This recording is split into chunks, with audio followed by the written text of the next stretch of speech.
আজকে যেই রেসিপিটা আমি বানিয়েছিলাম এটা থাকলে কিন্তু এক থালা ভাত অনায়াসেই শেষ হয়ে যায়।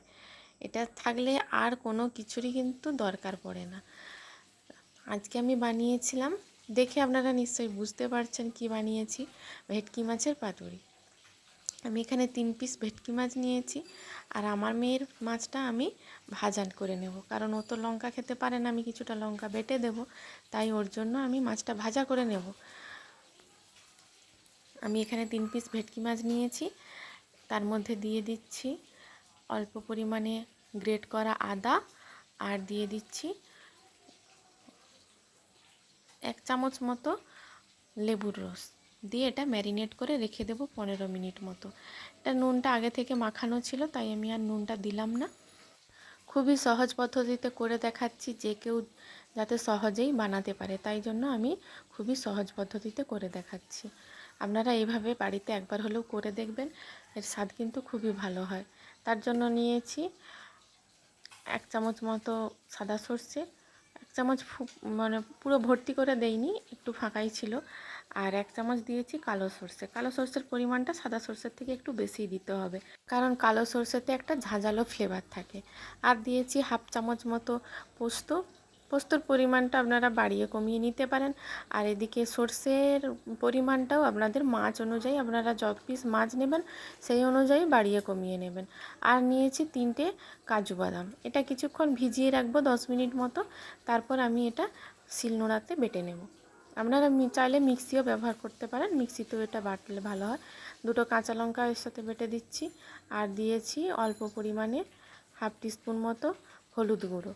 একসাথেই বেটে নেব। আর 1/2 টিস্পুন দিয়েছি লবণ স্বাদ অনুযায়ী। আমি যেহেতু মাছে আর লবণটা ব্যবহার করব না, তাই আমি একসাথে এটা কিন্তু ভালোভাবে পেস্ট করে নেব।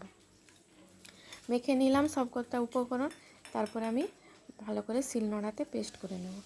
দেখুন আমার ভালোভাবে শিলনোড়াতে পেস্ট করা হয়ে গেছে। এরপর আমি নিয়েছি 2 টেবিল চামচ মতো ফেটানো টক দই। টক দইটা কিন্তু আপনারা একটু জলটা ঝরিয়েই নেবেন। আমার এখানে জলটা একটু বেশিই থেকে গেছে। এটা কিন্তু জল ঝরানো টক দই হলে খুব ভালো হয়, কারণ এটা কিন্তু জল জলে ভাব থাকলে একদমই ভালো হয় না। একদম ড্রাই ড্রাই ধরনের থাকলেই এটা খুব ভালো হয়। টক দই আর ওই যে সর্ষের পেস্টটা বানিয়ে রেখেছিলাম, এটা ভালোভাবে মাছের সাথে মেখে নিচ্ছি। মেখে কিছুক্ষণ রেখে দেব 10 মিনিট মতো, তারপর কিন্তু আমি এটা ভাপে বসিয়ে দেব। 10 মিনিট পরে এই অবস্থায় আমি এরকম উল্টে পাল্টে আবারও ভালোভাবে মশলার সাথে মাছগুলো মিশিয়ে নিচ্ছি। তারপর আমি গ্যাসে একটা তাওয়া বসিয়ে গরম করে নিয়েছি তাওয়াটা, আর এইভাবে কলা পাতা ছোট ছোট টুকরো করে কেটে নিয়েছি। আমি 3টে পিস যেহেতু 3টে মাছ, তাই আমি 3 পিস কলা পাতা নিয়েছি। এইভাবে কলা পাতাটা একটু সেঁকে নিচ্ছি। আপনারা চাইলে কিন্তু আগুনের মধ্যেও একটু সেঁকে নিতে পারেন, তাহলে কিন্তু কলা পাতাটা ভালো অনায়াসে মুড়ানো যায়।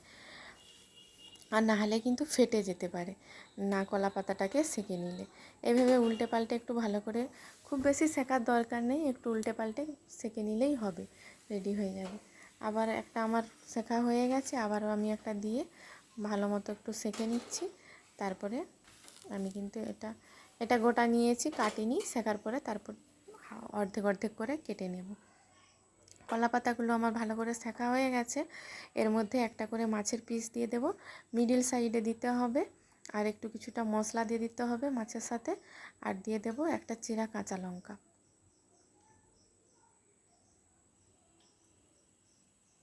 দিয়ে এইভাবে কিন্তু পাতাটাকে মুড়িয়ে নিতে হবে। আর হ্যাঁ, আপনারা কিন্তু মাছের মধ্যে সর্ষের তেলটা দিতে কিন্তু অবশ্যই ভুলবেন না। সর্ষের তেলটা দেবেন। আমি এখানে সর্ষের তেলটা কিন্তু স্কিপ করে গেছি, মানে আপনাদেরকে দেখাতে আমি ভুলে গেছি। ম্যারিনেট করার সময় আমি কিন্তু সর্ষের তেলটাও দিয়েছিলাম, সেটা আমি দেখাতে ভুলেই গেছি একেবারে। এইভাবে সুতো দিয়ে আপনারা কিন্তু মুড়িয়ে নিতে পারেন।